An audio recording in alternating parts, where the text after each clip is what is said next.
वंदे मातरम की 150वीं वर्षगांठ के अवसर पर देश उस वंदे मातरम को गा रहा है जिस वंदे मातरम का गान करने के कारण से इस देश को छोड़ करके अंग्रेजों को भी जाना पड़ा और मुस्लिम तुष्टीकरण की राजनीति के कारण आजादी के पहले कांग्रेस ने वंदे मातरम के टुकड़े किए, देश के टुकड़े किए।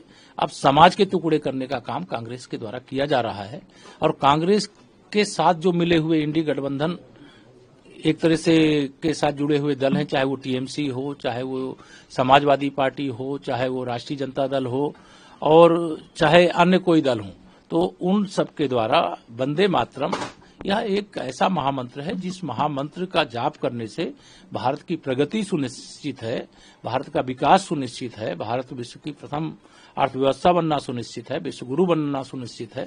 और 150वीं वर्षगांठ मनाने से कांग्रेसियों को दर्द क्यों हो रहा है? और जहां तक अखिलेश यादव की बात है, तो अखिलेश यादव से मेरा सवाल ये है कि श्री अखिलेश यादव जी, आप कहते हो भारतीय जनता पार्टी के द्वारा ये वंदे मातरम के 150 वर्ष के विषय को गलत तरीके से प्रस्तुत किया जा रहा है। मैं ये आपसे पूछना चाहता हूं कि आप ये बताओ, आपने मुस्लिम तुष्टीकरण की राजनीति करने के लिए आतंकवादियों के ऊपर जो मुकदमे लगे थे, वह जब मुख्यमंत्री थे आपने वापस लिया कि नहीं लिया? आपकी जब सरकार थी, समाजवादी पार्टी के निहत्थे राम भक्तों पर गोली चलाने का काम किया कि नहीं किया?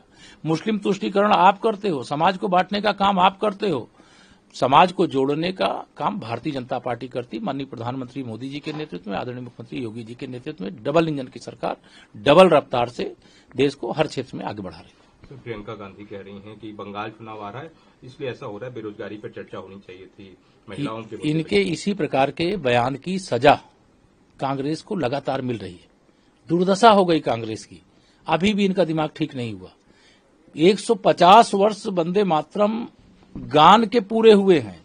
बंगाल का चुनाव तो 2026 में है, 2025 में ये सदन के अंदर चर्चा हो रही है। उस पर सवाल उठाना कांग्रेस की ओछी मानसिकता का परिचायक है। और जब वंदे मातरम को लेकर के सदन में चर्चा हो रही थी तो नेता विपक्ष श्री राहुल गांधी गायब थे। क्यों गायब थे भाई? वंदे मातरम से आपको प्यार नहीं है? वंदे मातरम ये भाजपा का विषय नहीं है, ये भारत का विषय है। वंदे मातरम भारत की आत्मा है, भारत के लोगों का भाव है। वंदे मातरम माने भारत माता की जय है। अखिलेश यादव का सर आपने जिक्र किया, उन्होंने कहा कि ये लोग राजनीति के लिए इसका प्रयोग कर रहे हैं और राष्ट्रवादी पार्टी नहीं, राष्ट्रवादी पार्टी। देखिए, वो समाजवादी पार्टी नहीं, वो नमाजवादी पार्टी है। मैं इसीलिए उसको कहता हूं क्योंकि समाजवादी पार्टी का आचरण ही सदा से हिंदू विरोधी और भारत विरोधी ताकतों के साथ रहा है। और उनके बारे में मैंने इसीलिए कहा कि आतंकवादियों से जिसने मुकदमे वापस लिया है, वह पार्टी का नेता अगर इस प्रकार की बात बोलता है तो उत्तर प्रदेश की जनता, मैं तो सोच रहा था कि 2017 का जो आंकड़ा था, इनके 47 विधायक जीत करके आ पाए थे, इनके इस आचरण के कारण 2027 में इनका पूरी तरह से सुपड़ा उत्तर प्रदेश से साफ हो जाएगा और इनका जो अहंकार है ना, वो चकनाचूर हो जाएगा।